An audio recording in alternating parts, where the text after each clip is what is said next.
Hello, everyone. The last 3 days have been a nightmare for Ukraine. First of all, this has been in all of the news sources by now. Russia had unleashed the largest aerial attack against Ukraine, hitting mostly civilian targets, causing a lot of death and destruction. Ukraine responded by targeting the communication systems, the satellite dishes that guide Russia's missiles and drones, located in the border city of Belgorod. And Russia is reporting that there have been civilian casualties there as well, dead and wounded. But there is one interesting detail about this. While Ukraine was able to provide proof to other sources, to foreign sources outside Ukraine, that yes, indeed, there have been casualties, destruction, etc. Here's what we're seeing from the Russian side. For example, when we are saying that shelling kills 21 in Belgorod, what is actually going on is that local officials report, the governor reports. Let's look at another source. Russia says. So once again, I know I'm going to sound very harsh and cynical, but I have no patience with Russia after everything that's happened, not just over the last 2 years, but over the last 10 years, and in general. I don't believe them. This wouldn't be the first time that they have misreported something. I don't believe them. So far, I haven't seen anything from a source other than Russia that confirms this. I'm not saying it didn't happen, but I don't believe them. At this point, Russia is like the boy who cried wolf. They've lied too many times, and this is the result. Maybe they had some casualties. Maybe some children were killed. Maybe some buildings were destroyed. I don't know. I don't believe them. Here's another reason. When they attacked Kharkiv, so this latest wave of attacks was directed at the city of Kharkiv. One of the targets they've picked was a hotel. And what they're saying is that in that hotel was a group of Ukrainian intelligence officials who planned the attack against Belgorod. Guess what? It's not true. Having dealt with the initial fallout from the attack, Ukraine reviewed Russia's statements and issued a statement of its own, very much tongue-in-cheek because they're used to this crap by now. As for the latest nonsense from what is called the Ministry of Defense of the aggressor state, we can assure you that no DIU, Defense Intelligence of Ukraine, officers, no any DIU soldiers from Ukraine Kraken Special Unit were injured during another terrorist attack on Kharkiv.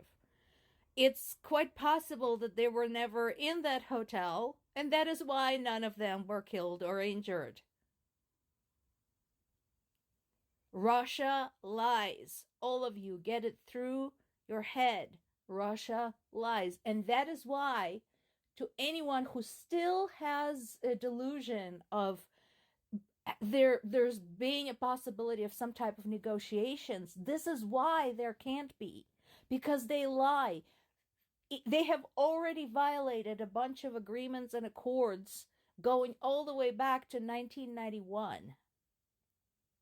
Okay? There is no negotiating with a terrorist nation, and that is exactly what they are. And if you still think this is still all just about Ukraine, think again. We have more evidence that Russia is working throughout various countries in the world, in this particular case, France, to sabotage Ukraine's allies and turn them into Russia's allies. This is one of the examples. There is now evidence that there is something actively in the works,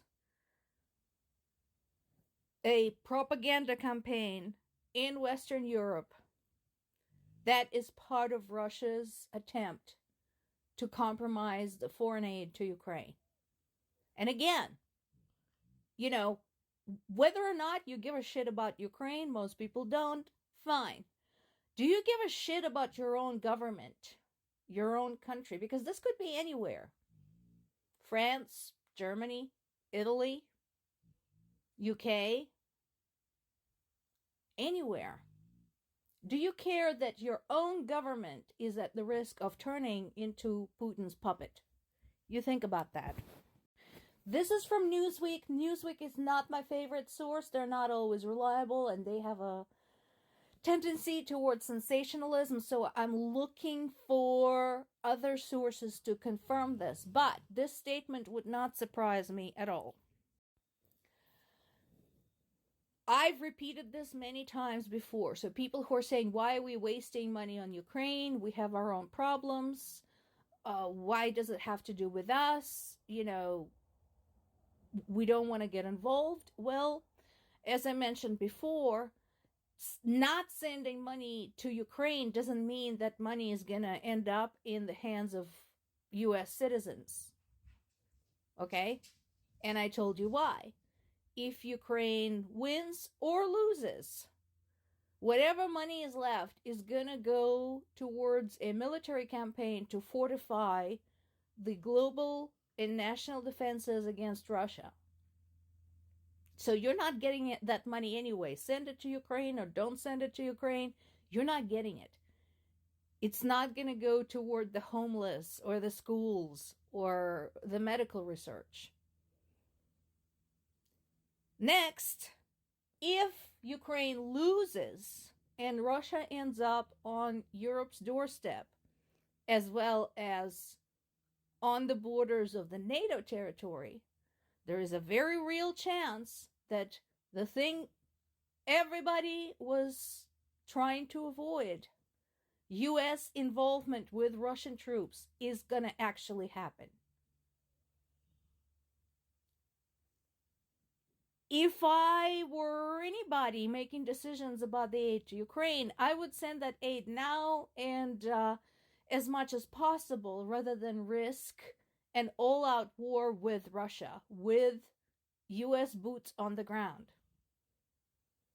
Because the evidence once again points that if Ukraine falls, that is what's going to happen. It's not a matter of if, it's a matter of when.